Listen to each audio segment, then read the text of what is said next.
Salut tout le monde, bienvenue dans cette nouvelle vidéo. Aujourd'hui, on va parler de NCIS.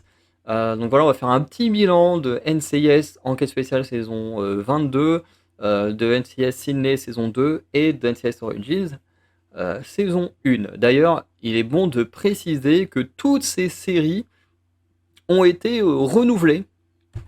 Voilà. Du coup, NCIS aura une saison 23, Sydney aura une saison 3 et Origins aura une saison 2. Voilà, donc c'est bon à préciser avant de passer à la vidéo. Donc, je vais lancer ma diapo. Hop là, tac. Je lance. On est bon. Donc, retour sur la saison NCIS, fin 2024, début 2025. Donc voilà, alors la photo est pas bonne, mais c'est la seule photo que j'ai trouvée où on avait les trois saisons là, enfin les trois séries là, en plus avec justement le fait que ce soit renouvelé. Donc voilà. Donc le synopsis, on va passer au synopsis. Donc synopsis de la saison 22. Parker reçoit un appel. Alors ça c'est le synopsis de l'épisode 1, parce que je n'ai pas trouvé un synopsis de la saison, donc c'est le résumé du premier épisode de la saison 22. Donc Parker reçoit un appel de Torres en mission d'infiltration au sein d'un cartel. Ce dernier lui demande de l'aide car sa couverture a été découverte. Parker et Maggie décident de tout mettre en œuvre pour aider Torres, ce qui les amène à retrouver Knight, donc Jess. Donc, en fiche technique, produit par Paramount Television et Belisarius Productions, diffusé sur M6 en France, genre policier, il y a 20 épisodes, et au casting, bon, bah, on a nos persos principaux, hein, Sean Murray en Timothy McGee, Wilmer Valderrama en Nick Torres, Katrina Lowe en Jessica Knight, Brian Jensen en Jimmy Palmer, ou encore Gary Cole en Alden Parker. Le résumé de la saison 2 de NCIS, la série suit le quotidien d'agents spéciaux de NCIS chargés d'enquêter sur des crimes concernant les membres de la marine sur le sol australien aux côtés d'agents de l'AFP. Donc qui est aussi un peu le synopsis de la saison 1. Hein. En fiche technique, c'est produit par Endemol Shine Australie, diffusé sur Paramount+, genre policier, il y a 10 épisodes, avec Olivia Swan en Michelle McKay, Todd Lazance en Jim Dempsey, Sean Shagar en Deshaun Jackson ou encore Tully Narkle en Evie Cooper. Le synopsis de la série NCIS Origins, donc en 1991, le jeune Leroy Jethro Gibbs fait ses débuts d'agent spécial au sein du Naval Investigative Service, donc le NIS, qui deviendra le NCIS plus tard, sur la base de Camp Pendleton en Californie. Il tente de se faire une place dans l'équipe hétéroclite dirigée par Mike Franks. Voilà. La fiche technique, donc c'est produit par CBS Studios, dont Mark et Sean Harmon. Hein. Donc c'est très important puisque Sean Harmon jouait Gibbs dans les flashbacks de NCIS Enquête spéciale et Mark Harmon, c'était le Gibbs du présent. Quoi. C'est diffusé sur CBS, genre policier, il y a 18 épisodes avec Austin Sowell en Leroy Jethro Gibbs, Mariel Molino en Lala Dominguez, donc Lala Dominguez, Gibbs, Kyle Schmidt en Mike Franks et Caleb Martin Foot en Benjamin Randolph. Voilà. Donc maintenant, on va passer aux bons points et mauvais points des trois séries. Donc, je sais plus si j'ai fait bons points, mauvais points d'enquête spéciale et puis ensuite de l'autre. Ou est-ce que j'ai fait tous les bons points des trois séries puis tous les mauvais points. Je ne sais plus comment je l'ai fait. Mais bref, on va revenir un peu là-dessus. Le premier bon point pour enquête spéciale, pour moi, c'est l'aspect actuel avec la possible troisième guerre mondiale. Effectivement, il y a tout un épisode. Alors, ce que j'ai trouvé bizarre, c'est que dans les audiences, c'est l'un des épisodes qui a fait le moins d'audience de la saison, voire peut-être même de la série complète. Et alors que moi, je trouve que c'est clairement un des meilleurs épisodes de la saison, en fait. J'ai envie de dire, on est très actuel. Aujourd'hui, on n'arrête pas de parler des conflits, ou de possibles conflits, de possibles guerres qui pourraient se lancer. Alors peut-être que justement, le thème de l'épisode, justement, a repoussé les gens à regarder l'épisode, je ne sais pas. Mais moi, justement, le fait que ce soit très actuel, j'ai kiffé. Toi, c'est un peu comme Mission Impossible de Final Reckoning. Alors, le film est un peu décevant, mais le thème actuel avec l'IA qui devient dangereuse, alors on doute bien que l'IA n'en arrivera jamais là, mais tu vois, t'as quand même des gens qui flippent de l'IA, donc leur faire un film où l'IA devient dangereuse, je trouve que c'est très cool. Pour eux, c'est limite un film d'horreur, Mission Impossible. Et puis cet aspect guerre mondiale qui peut se lancer si l'IA il va lancer les missiles, bah, pour moi c'est très cool aussi parce que bah, justement on est dans du thème actuel. Et je sais qu'il y a des gens qui refusent de voir ça. Après, même moi le premier, je le dis que le cinéma doit être du divertissement et tout ça, mais mettre un peu d'actualité dans le divertissement, quand c'est bien fait, bah, je trouve ça bien. Notamment dans NCIS ou dans Mission Impossible, on est dans des séries qui se basent plus ou moins dans une réalité proche de la nôtre. Donc que leur réalité puisse avoir des échos à la nôtre, ben c'est pas déconnant. Voilà. C'est sûr que si tu parles de Troisième Guerre mondiale, je sais pas, dans Harry Potter, bon, que les Moldus vivent dans un monde plutôt ancré au nôtre, mais avec l'aspect magique, bah, ça le décale du nôtre. Donc si eux ils parlent d'une Troisième Guerre mondiale, bon, ce serait un peu là un peu plus chiant, quoi. Mais, euh, mais voilà. En tout cas, moi j'ai beaucoup aimé cet aspect-là. Malheureusement, au niveau des audiences, l'épisode il a pas marché, alors que bah, il est vraiment très cool. En plus, même historiquement, il fait des échos à des choses qui se sont réellement passées. Donc, bref, je sais pas pourquoi, mais pour moi, la seule explication c'est le thème de l'épisode, parce que l'épisode est vraiment très bon. Autre bon point, c'est qu'on avance sur les visions de Parker, puisque dans le dernier épisode de la saison 21, quand Parker est coincé dans le bateau avec sa blessure à la jambe, où il se vide de son sang et que du coup il commence à avoir des visions d'une petite fille, bah, à travers différents épisodes de la saison, on développe un peu les visions, commence à comprendre un peu qui est cet enfant, à quoi elle est liée. Du coup, on commence à prendre des choses sur l'enfance de Parker, liées à sa mère et tout ça. Donc franchement, ça j'ai bien aimé. Je me suis dit, voilà, on avance petit à petit là-dessus et c'est vraiment très cool. On n'a pas encore vraiment des réponses claires, précises, mais on a avancé, on a beaucoup d'informations et c'est vraiment pas mal. Autre bon point, c'est le retour de Victoria. Donc Victoria qui va revenir pendant un petit épisode. Donc on l'avait déjà vu il y a peut-être deux, trois saisons. Voilà, où elle était enfin apparue, parce qu'on avait beaucoup entendu parler. On avait vu du coup la naissance de Victoria il y a très longtemps. Et du coup, là, elle réapparaît dans la série, voilà, puisque on a un épisode où en fait elle trouve de l'argent qui est lié à des gens pas cool. Et du coup, voilà, elle est interrogée, puis va aider son père et tout. Enfin, et l'équipe de Parker. Et c'était plutôt sympa, voilà, de revoir Victoria. Et puis le duo avec son père fonctionne vraiment très bien, donc c'est très cool. Parce que c'est vrai que souvent, quand Jimmy parle de sa famille, ben, du coup, on entend beaucoup parler de Victoria. Et là, bah, le fait de la voir et pas juste en entendre parler, bah, c'était plutôt cool. Pardon. Le retour de Sawyer, moi j'ai beaucoup aimé aussi. Voilà, sa relation avec Nick, hein, où il dit voilà, c'est son némésis, voilà, son opposé et tout, c'est très cool. Voilà, leur relation depuis la création de Sawyer est vraiment très cool. Et d'ailleurs, moi j'ai toujours aimé les épisodes où il y a Sawyer. Voilà, la première fois, c'est quand ils ont dû faire l'infiltration avec les trucs de boxe clandestins là, qui était très très cool comme épisode. Ensuite, c'était l'épisode où Sawyer était infiltré dans un truc de la drogue qui faisait écho à la mort de sa sœur morte à cause de la drogue. Et du coup, où Torres va tenter de l'aider parce que bon bah voilà, le garçon est un peu paumé dans sa mission. Et puis bah là, on le revoit à nouveau, voilà, dans cet épisode où Sawyer en dehors du NCIS, fait des missions un peu d'agent, comment dire, d'agent de sécurité pour une jeune femme riche, et du coup, il se retrouve un peu dans la merde. À nouveau, Torres va un peu l'aider, mais là, c'est plus sa position au sein du NCIS qui est en jeu pour avoir travaillé pour une autre agence en cachette. Et puis l'enquête en elle-même est plutôt sympa, la relation entre les deux est plutôt sympa, donc moi j'étais plutôt content de les revoir. Le retour de Sam, Anna, voilà, j'avais fait une vidéo justement sur Sam. Pareil, c'est très très cool de revoir Sam dans un épisode où en plus on nous tease des trucs.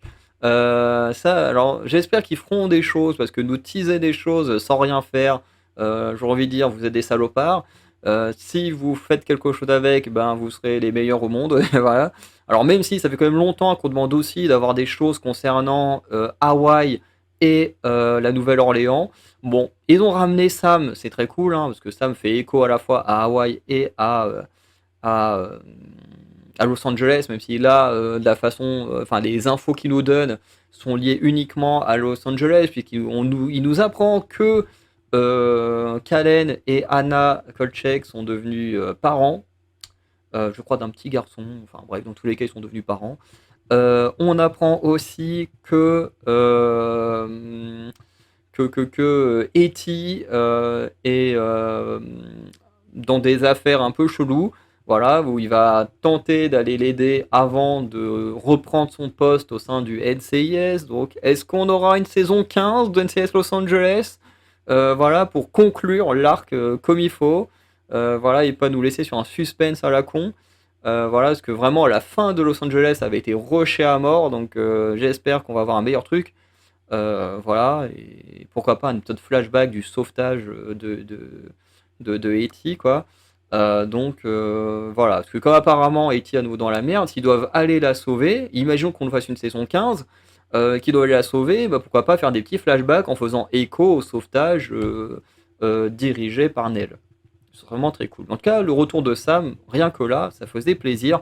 Même si, bah, forcément, que ce soit la team Nouvelle-Orléans, la team Hawaï et même le reste de la team Los Angeles, bah, c'est vrai qu'on a quand même très envie de les revoir parce qu'ils étaient très cool à suivre. Ensuite, la rivalité entre Maggie et La Roche, c'était trop cool. On va revenir là-dessus dans les mauvais points, mais de manière globale, c'est plus un point positif que négatif. Moi, j'ai beaucoup aimé, surtout que ça donnait un peu plus de poids à Maggie, parce que bah, c'est vrai que Maggie, il a un personnage c'est un personnage qui est très intéressant, mais qui est souvent un peu éclipsé par les autres, dans le sens où lui, ces derniers temps, il a moins eu d'arc centré sur lui. C'était un peu plus Torres ou Jess. Et là, revoir un petit arc sur lui, où tu vois, c'est un peu lui plus le personnage principal, c'est cool. Voilà, en plus, et sa rivalité avec le directeur adjoint, qui voit comme un traître et tout. Enfin bref, leur rivalité était très très bien. Voilà, avoir un Maggie comme il a pu l'être il y a quelques années et tout, bah, c'était vraiment très cool. Voilà. En plus, La Roche qui fait un écho à Gibbs là, quand ils font leur face à face et tout, c'était assez touchant parce qu'effectivement, c'est sûr que si Gibbs voyait le McGee d'aujourd'hui, il en serait très fier. Mais on a senti quand même La Roche le disait surtout pour faire un petit, un petit pic. Autre bon point, bon, ça c'est pas Nick Torres, hein, évidemment, mais bon, je n'ai pas trouvé de photo avec les trois en bonne qualité, ou même pas de qualité du tout. Mais le triangle entre Nick, Jess et Robin, donc Robin qui est la sœur de Jess, ça j'ai bien aimé aussi. Voilà. Alors pareil, on en reparlera dans les mauvais points, mais j'ai bien aimé. Voilà, avec Jess qui découvre que Nick sort avec sa sœur, qui au début le prend très mal, et puis à ce moment du faux mariage, donc ouais, pour stopper un groupe de criminels, elle fait un faux mariage avec Nick pour les piéger, enfin pour piéger une personne surtout précise. Et du coup, voilà, elle fait tout un discours d'acceptation de la relation entre Nick et Robin. Et un peu, je me demande si c'est pas dans cet épisode-là, justement. Et moi, j'ai beaucoup aimé cet épisode. Euh, Franchement, c'était cool. C'était cool, mais il y a quand même un peu de négatif là-dessus. Parce que, ben voilà, mauvais point, c'est finalement Nick et Robin ne sont déjà plus ensemble. C'est-à-dire que, bon, bah là, c'est pendant le discours de Robin dont je parlais. Et c'est vrai qu'en fait, ce qui est dommage, c'est qu'en fait, Nick, on apprend qu'il fréquente une fille. Petit à petit, il annonce à Jess bah, que cette fille, bah, c'est ta sœur. Et voilà, donc l'annonce qui fait mal à Jess. Et puis, bah, petit à petit, Jess finit par l'accepter en voyant comment sont Nick et Robin. Donc voilà, elle l'accepte, elle fait son discours au mariage dont vient cette photo. Et par la suite, enfin pas Jess, mais Robin finit par quitter Nick. Puisqu'il y a un épisode, et en fait je crois que c'est plutôt l'épisode lié à ce qu'on a vu, la photo d'avant, où en fait elle va se retrouver impliquée sans le vouloir dans une affaire, elle va aider sa sœur et Casey, Et en fait, elle va se rendre compte de ce qui est réellement le travail de Nick, et du coup, bah, elle va finir par le quitter. Ouais. Et je me suis dit, bah en fait, on fait tout ça pour ça. C'est pas ouf. Genre tout le développement de Jess qui finit, qui était un peu la sœur surprotective, qui accepte finalement que sa sœur puisse sortir avec d'autres mecs et surtout un de ses meilleurs amis. Bah genre c'était cool pour le développement de Jess. Et en fait, d'un coup, on détruit tout en disant bon, en fait, non, Robin elle quitte Nick parce que bon, bah, voilà, elle comprend que son job, pourquoi son job prend trop de place dans leur vie de couple et tout ça, mais alors qu'en fait, elle aurait pu juste dire bon, bah, je comprends ton métier, je l'accepte, qu'on te voit pas autant qu'on l'aimerait parce que bah, je comprends ton métier. En fait, bref, c'est dommage. Voilà, tu te dis en fait, ils ont fait tout ça pour rien. Voilà, ça c'est con. Autre mauvais point pour moi, c'est le faux départ de Jess. Donc en fait, en fin de saison 21, on nous tease le départ de Jess. Elle nous dit qu'elle accepte de partir, je crois, à Camp Pendleton pour former d'autres gens et tout ça. Ce qui fait qu'on nous annonce son départ. Et en fait, début de saison 22, bah, finalement, elle quitte Pendleton pour revenir dans l'équipe de Parker. Ok. Alors, je suis très content de retrouver Jess, hein. Moi, j'adore Jess. De toute façon, tous les personnages, je les aime bien. Que ça ait été Kate, Ziva, Ellie ou maintenant Jess. Je les aime toutes, ces femmes-là. Mais nous faire un faux départ pour dire oui, elle va partir, du coup, on s'imagine qui pourrait être sa remplaçante ou quoi que ce soit. Et qu'au final, bah, en fait, non, finalement, elle part pas et revient voilà, direct. Bon, je trouvais ça un peu naze, honnêtement.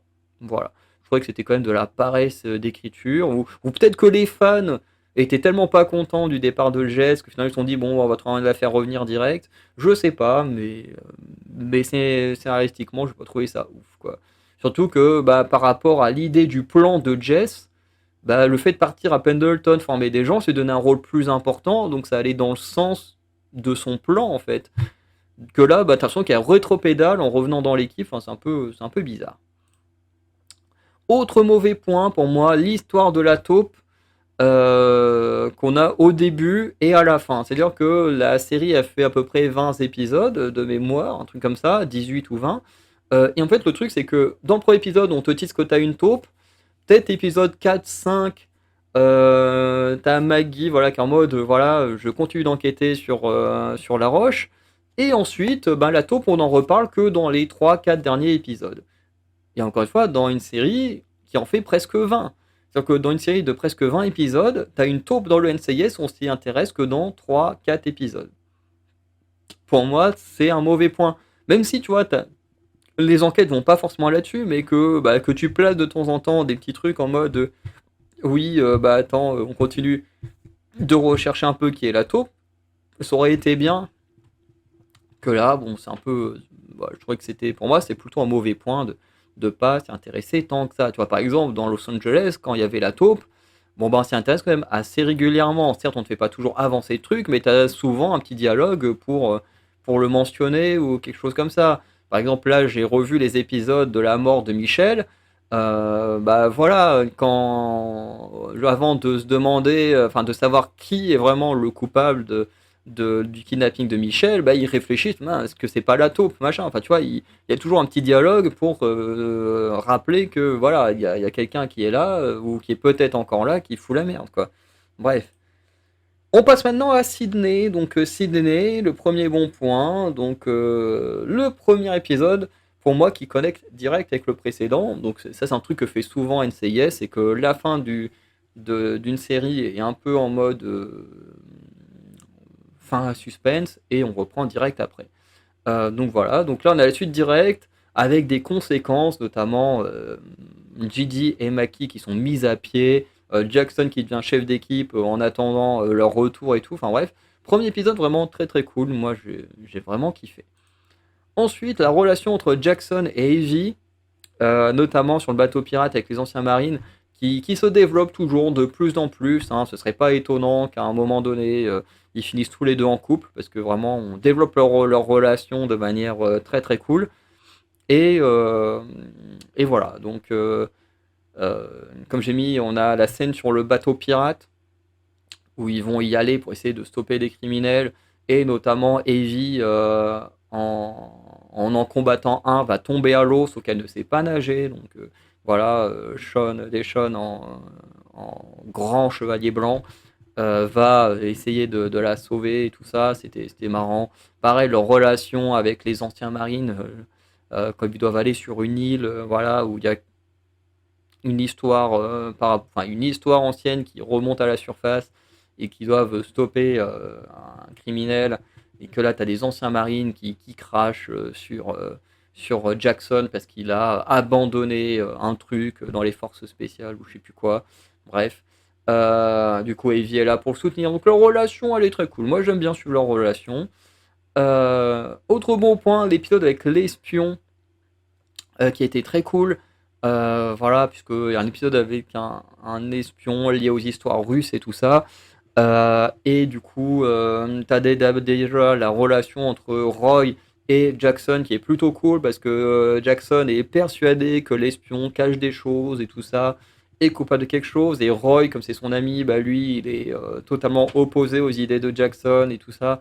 Et franchement, j'ai trouvé ça cool. Et la fin de l'épisode, elle est hyper touchante. Franchement, ça m'a ému. Ça fait longtemps que j'ai vu l'épisode, donc je sais pas si j'ai pleuré, mais en tout cas, je me souviens que j'ai quand même été très ému. La fin était quand même vachement touchante. Voilà. Autre bon point, l'épisode autour de Blue, qui pour moi est clairement mon épisode référence de Sydney. J'aime énormément cet épisode, hein, donc voilà. Épisode où Blue va à un concert de sa chanteuse préférée, et du coup, il y a une des personnes qui va sur scène va mourir, et l'enquête va tourner autour de ça, et également de l'emprise des studios, des managers sur les artistes, en plus de l'enquête en elle-même. Et j'ai vraiment trouvé cet épisode extrêmement bon. Et en plus, la chanson d'ouverture, je l'écoute encore de temps en temps parce qu'elle est vraiment très très bonne.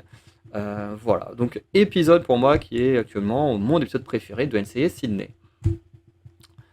Euh, ok, donc il n'y a même pas de mauvais point. Point moyen de NCIS Origins, la structure en deux parties. Parce qu'effectivement, la série elle se coupe en deux, d'ailleurs, ce qui du coup a fait que je pensais que la série était terminée au bout d'un moment. Parce que bon, déjà, quand tu trouves pas vraiment d'infos sur combien il y a d'épisodes, ça c'est un peu chiant. Mais c'est vrai que la série est structurée en deux parties. Donc il y a la partie où il y a des enquêtes, et en même temps on a tous les flashbacks sur Gibbs jusqu'au moment où il est dans l'état actuel mentalement. Et ensuite, tu as la deuxième partie où chaque épisode va au passage développer un personnage de la série. Donc voilà, une structure un peu particulière, voilà, qui est bonne et moyenne en même temps, parce qu'elle est assez perturbante. Parce que tu passes d'une moitié de série, on s'intéresse quasiment que à Gibbs avec les flashbacks et tout, à d'un coup une série où on passe aux autres personnages, et c'est un peu particulier. Les bons points, pour rester dans ce thème-là, c'est que chaque personnage ou secondaire possède son moment de développement en allant de Gibbs, comme je viens de dire avec la première partie de la série, à Wheeler. Donc Wheeler, c'est un peu l'équivalent de E.T., de Tennant, Pride, voilà. Parce que c'est pas non plus des Vance, mais c'est des gens qui gèrent des services sans être non plus le directeur de toute l'agence. Et c'est vrai que moi, j'ai trouvé ça sympa. Comme je l'ai dit, tout le monde est développé, tu as un moyen de t'attacher à chacun des personnages, parce que tu les comprends tous, et du coup, tu peux tous les apprécier. Donc ça, c'était très bien. Même si dans la structure, encore une fois, c'est chelou, parce que tu passes de peut-être 8 à 9 épisodes où tu t'intéresses quasiment qu'à Gibbs, et après, chaque épisode, tu t'intéresses à un des autres personnages de la série. Donc effectivement, ça donne une structure bizarre, mais ça permet quand même de développer tout le monde, de s'attacher à tout le monde, donc ça, c'est plutôt cool. Autre bon point, c'est les caméos. Et ouais, on va voir des caméos, notamment un où l'on découvre, où l'on revoit le père de Gibbs, avec leur relation toujours, qui était déjà tendue plutôt. Donc ça, c'était cool. Euh, et notamment, on a le caméo de Fornell. Et ouais, il y a un épisode, vous savez, où Mike merde, comment il s'appelle déjà? Et Wheeler vont dans un resto pour voir le contact de Wheeler au FBI. Et là-bas, il y a plein d'autres agents, dont un ici qui était Tobias Fornell, qui, comme vous le savez, est le meilleur ami de Gibbs dans Enquête spéciale.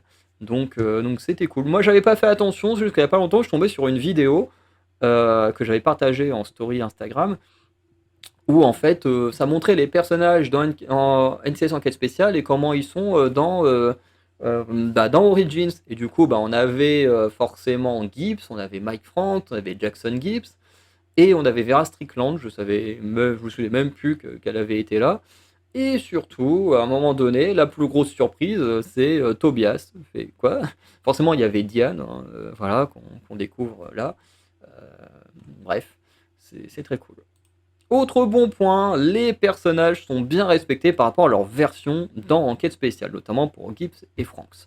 Parce qu'effectivement, ils sont raccords avec ce qu'ils seront dans les années 2000.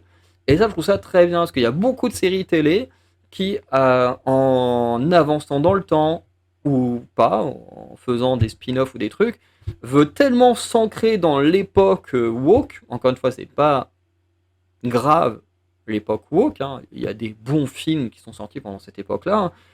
Mais il y a quand même eu beaucoup de merde, hein, faut le dire.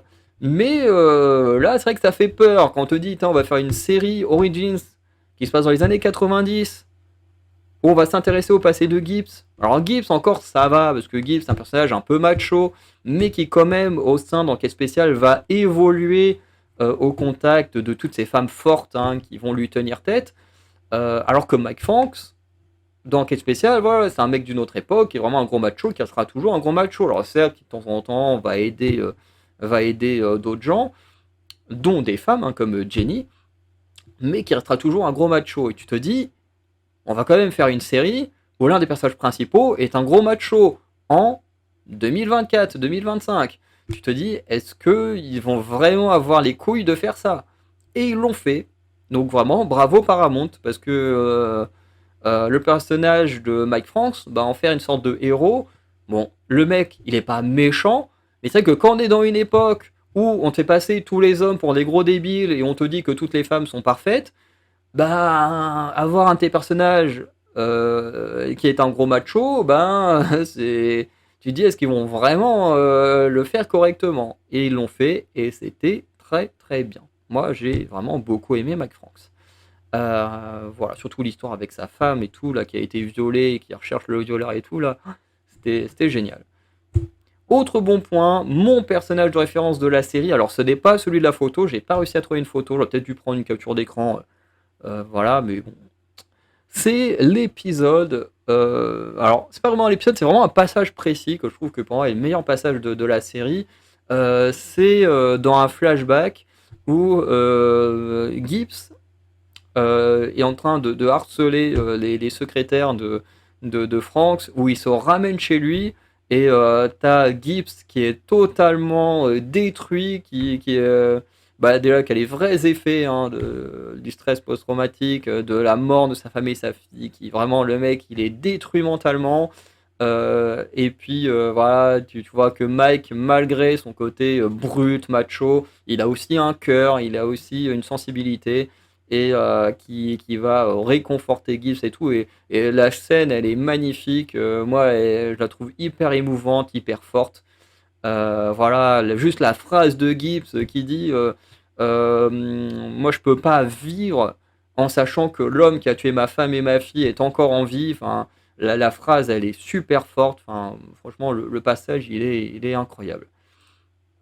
Autre bon point, bon, j'ai déjà mentionné juste avant, je me souviens plus, j'ai fait une diapo dessus, mais l'histoire de Frank et Tish, voilà, on a tout un épisode où on voit, c'est justement l'épisode qui se concentre sur Tish, où justement on voit comment ils se sont rencontrés, leur relation, et puis on a toute cette histoire justement de l'homme qui a violé Tish, que Frank recherche depuis longtemps, et qui d'ailleurs cette recherche va détruire son couple, et je trouve ça très bien, tu vois, il veut jouer les héros, en protégeant sa femme, et du coup ça va causer la perte de son couple. Un peu comme Hayley Williams dans le jeu The Last of Us, qui en voulant venger la mort de son père d'adoption, va perdre absolument tout. Donc voilà, c'est bien aussi quand les héros ont des conséquences à leurs actes. Mauvais point, c'est long. 18 épisodes, c'était très long. Surtout avec la structure de la série qui a une structure qui se divise au bout d'un moment. Donc en fait, pour moi, ils auraient limite dû faire 2 saisons. Une saison où on se concentre vraiment sur Gibbs, avec son évolution, à comment il en est devenu tel qu'il est dans le présent. Et pourquoi pas une saison 2 ou une partie 2 avec ce moment où on s'intéresse vraiment à tous les autres personnages. Parce que là, le truc, c'est que 18 épisodes pour une série d'ouverture, c'est surtout aujourd'hui où on n'a que des séries quasiment sous format 10, 13 épisodes, voire 8 épisodes pour certains. Parce qu'il faut même le dire, hein, NCIS Sydney, la saison 1, c'était que 8 à 10 épisodes. Il y avait quasiment rien à se mettre sous la dent. Là, on ouvre une série avec 18 épisodes d'un coup. Je trouve que ça fait beaucoup. Tu vois, au moins, avec NCIS Sydney, on a eu 8 épisodes pour la saison 1, et pour la saison 2, ils ont fait un peu plus d'épisodes, parce que la saison 1 avait cartonné. Je pense qu'ici, ils auraient dû faire pareil. Encore une fois, la série, elle est très bonne, mais je trouve que ça fait beaucoup pour une série d'ouverture à l'époque où on est. Au début des années 2000, c'était normal de faire des séries de cette longueur-là, mais là, c'était quand même prendre un très gros risque de faire une saison aussi longue. On va passer aux parties spoil. Donc voilà. Si vous avez vu tout NCIS Enquête spéciale saison 22, tout Sydney saison 2 et tout Origins saison 1, n'hésitez pas à continuer la vidéo. Si vous n'avez pas vu tout ça ou que vous ne suivez pas, enfin je sais pas, si, de toute façon vous regardez pas NCIS, je sais pas ce que vous faites là, mais voilà.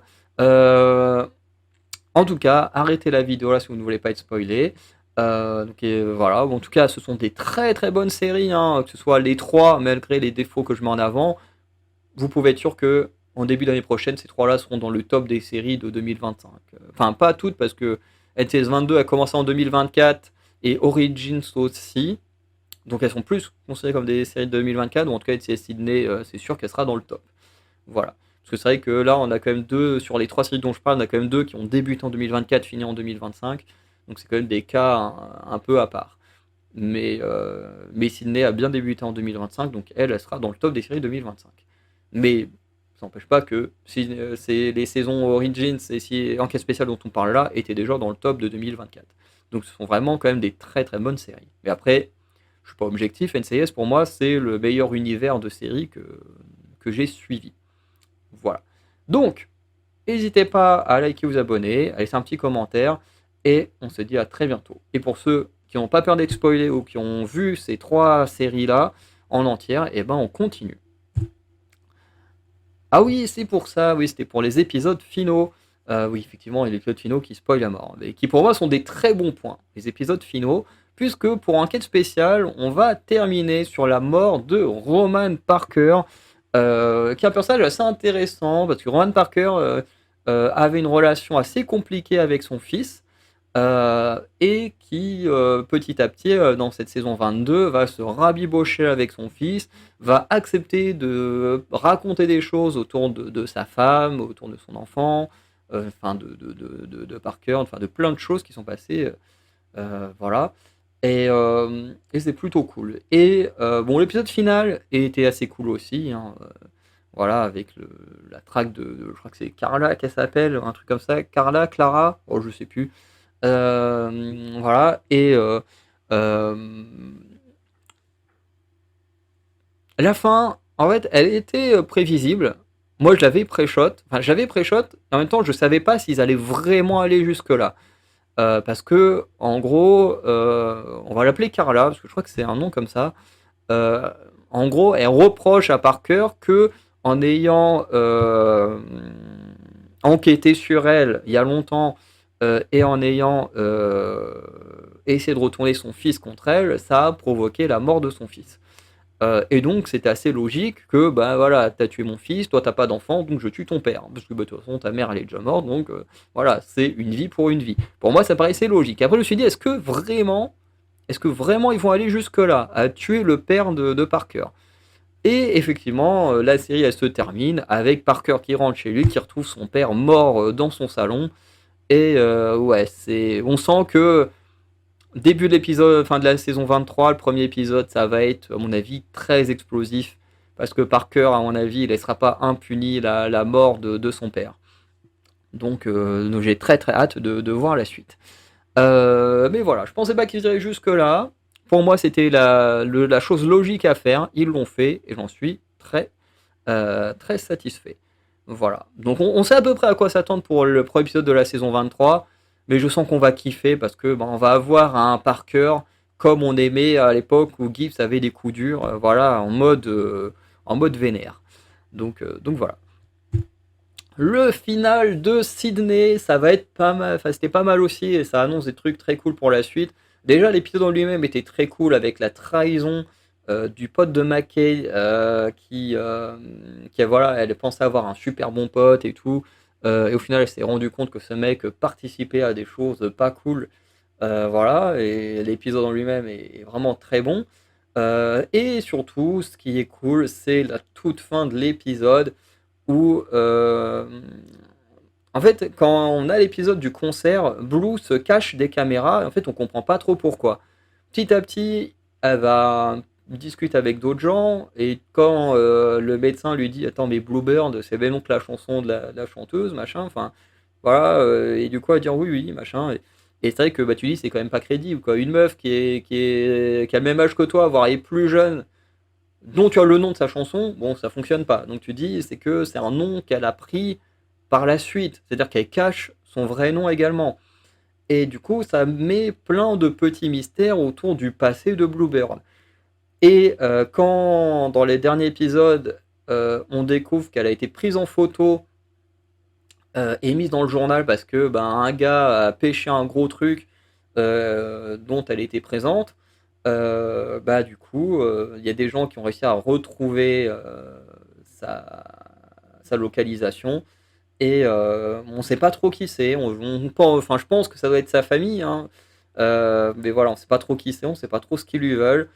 Mais on sent que pour Bluebird, ça va être très très intéressant. Donc j'ai très hâte aussi de la saison 2 de NCIS Sydney. Enfin, de la saison 3 plutôt. Et pour le final d'Origins, déjà, on a un très bon épisode qui tourne autour de l'assassinat que Gibbs a fait, hein, en tuant le meurtrier de sa femme et de sa fille. Donc voilà, sur tout ce qui tourne autour du sniper, voilà, de l'enquête qui tourne autour de lui, qui est très intéressant. Et de la supposée mort de Lala Dominguez. Alors c'est très intéressant parce que quand elle a son accident, bah, on a Gibbs qui rencontre l'une de ses futures ex-femmes, voilà. Puisque bon, on sait que dans la série principale, il a eu 4 femmes avec qui il a divorcé. Donc voilà. Et bon, bah là, on en rencontre l'une d'entre elles dans la série. D'ailleurs, je me souvenais plus que Diane, c'était la première. Mais ben, en vrai, c'est plutôt logique, puisqu'elle dit que en fait, au bout d'un moment, elle se sentait comme seulement être un peu le pansement de sa relation, enfin de la mort de Shannon et Kelly et tout ça. Donc en fait, c'est plutôt logique que Diane soit la première. Mais je sais pas pourquoi, pour moi, c'était la deuxième. En fait, non, la deuxième, c'en est une autre. Bref. Donc voilà, le parallèle est assez intéressant parce qu'on sait que Gibbs est amoureux de Lala et bon bah Lala a son accident, il rencontre Diane à ce moment-là qui justement est là pour vendre son appartement ou lui en donner un autre, enfin bref je sais plus trop mais la scène c'est assez intéressant de rencontrer Diane comme ça. Et bon après la vraie question c'est est-ce que Lala est vraiment morte ou pas? Ça c'est la grande question. Voilà. En fait, moi, il y a même plusieurs questions que je me pose. C'est déjà de un, est-ce qu'elle est vraiment morte? Ça, on le saura directement dans la saison 2. Mais autre question que je me pose, c'est comment dire, à partir de quel moment Gibbs est parti du côté de Washington? Alors, je dis pas qu'il faut qu'il parte à Washington dès la saison 2, hein, mais la vraie question que je me pose, c'est à partir de quelle année il est parti à Washington? À partir de quel moment il a quitté Camp Pendleton? Voilà, parce qu'on sait que Mike Franks quitte le NCIS à partir des attentats de 2001. Voilà, qu'à partir de ce moment-là, il décide d'arrêter d'être agent spécial et qu'il se casse. Je sais pas s'il se casse vraiment au Mexique à ce moment-là, mais en tout cas, il arrête d'être un agent spécial à peu près à ce moment-là, de mémoire. Mais à ce moment-là, est-ce qu'ils étaient encore à Camp Pendleton? Est-ce qu'ils étaient à Washington? Je sais pas trop, mais on verra avec le temps. Voilà, parce que je pense que le but de la série, c'est de revenir à peu près jusque là où a commencé NCIS Enquête Spéciale, avec plein de petites choses qu'on ne savait pas. Mais voilà, en tout cas, c'est un très bon final. On nous laisse du suspense sur la mort de Lala. Est-ce qu'elle est morte dans cet accident ou pas? Bref, c'est assez intéressant. Voilà, tout ce que j'espère, c'est que quand ils vont sortir le trailer ou la bande-annonce de la saison 2, qu'ils ne vont pas nous la montrer dans la bande-annonce. Vraiment. Je crois que c'est Paramount qui gère cette série-là, ou CBS. Bon, je sais qu'ils vont jamais voir ma vidéo, mais franchement, ne mettez pas Lala dans la bande-annonce. Vous terminez votre série en mode on la laisse pour morte, ne la mettez pas dans la bande-annonce. Il faut que lorsque nous on regarde la série télé, il faut qu'elle soit toujours morte dans notre tête. Faut pas que dans le trailer on voit qu'elle est en vie et puis on se dise bon bah ok elle est en vie, bon bah en fait le mystère du coup de la fin de la saison 1 bah, en fait est gâché par la bande-annonce. Ce qui a été le cas un peu avec Mission Impossible Final Reckoning où à la fin du film précédent il y a un personnage qu'on laissait pour mort et qu'on voyait dans la bande-annonce juste après, du film suivant, et bah du coup bah tu dis bon bah ok on s'en fout en fait qu'elle soit encore en vie parce qu'on. Enfin, tu vois, t'as plus envie de réfléchir au suspense parce qu'au final la bande-annonce te le gâche. Donc franchement, dans le prochain trailer, enfin dans le trailer qu'il y aura pour la saison 2, il ne faut absolument pas que Lala soit dedans. Parce que sinon ça va totalement gâcher cette scène. Voilà.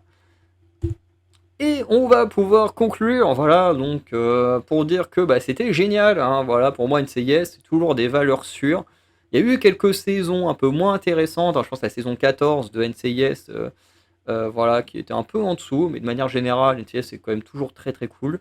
Voilà, on passe toujours des bons moments. Voilà, bon, la dernière saison de Nouvelle-Orléans aussi était un peu dure à regarder, mais en même temps, c'était une saison qui a pas mal subi le coup dur du Covid. Donc malheureusement, ça s'est pas mal ressenti sur la production. Mais voilà. Donc, bah, j'ai pas grand chose à dire à part que c'était génial. On a passé un très bon moment sur Enquête spéciale. Sidney, c'était très cool. Origins, c'était génial aussi. J'ai mis un peu plus de temps à regarder parce que bah, du coup, Origins, j'ai regardé en VOSTFR comparé aux autres que je regardais en VF. Donc forcément, j'ai mis un peu plus de temps parce que bah, fallait que je les regarde sur des moments où j'avais le temps de juste me poser, regarder mon écran, ce qui est rarement le cas. Donc voilà, c'était même pas une question de voilà, j'ai moins envie de regarder, donc c'était plus une question bah voilà, il me faut le temps. Donc en général, je regardais quand je prenais le bus pour rentrer dans ma famille. Donc voilà. Et surtout, bah, on attend la suite. Voilà, saison 23 d'NCS Enquête Spéciale, qui à mon avis va être très cool. Saison 3 de Sydney qui sera très cool. Saison 2 d'Origins qui sera sûrement très cool. Et surtout, voilà, cette photo elle est pas là pour rien. Tony et Ziva qui reviennent. Alors il y a déjà eu un petit trailer, peut-être que je vous ferai une réaction au trailer de Tony et Ziva, parce qu'on a déjà montré quelques petites images. Voilà, ça peut être sympa de regarder ça ensemble. Mais je pense que ça va être également très bon. Voilà, ce sera sûrement court et bon, j'espère. Pour ce que ça veut raconter, il n'y a pas besoin que ce soit hyper long. Mais voilà, je pense que ce sera une bonne série. En plus, on revient sur de la nostalgie avec Tony Dinozzo, avec Ziva. Voilà. On aura aussi leur fille qui aura grandi depuis. Donc voilà, j'ai hâte de voir aussi cette série-là qui sortira sûrement en fin d'année. Ouais, je pense. Je pense que NCIS reviendra pour certains, sûrement vers septembre-octobre, j'imagine. Donc j'ai assez hâte. Voilà. Donc je vais conclure la vidéo là. Donc n'hésitez pas à liker, à vous abonner et à laisser un petit commentaire pour me dire ce que vous avez pensé de ces trois séries là. Ou si vous avez suivi qu'une des trois ou deux sur trois, bah, n'hésitez pas à me le dire quand même. Voilà. Donc, passez une bonne journée, une bonne soirée. Je vous dis à très bientôt pour de nouvelles vidéos. Ciao tout le monde.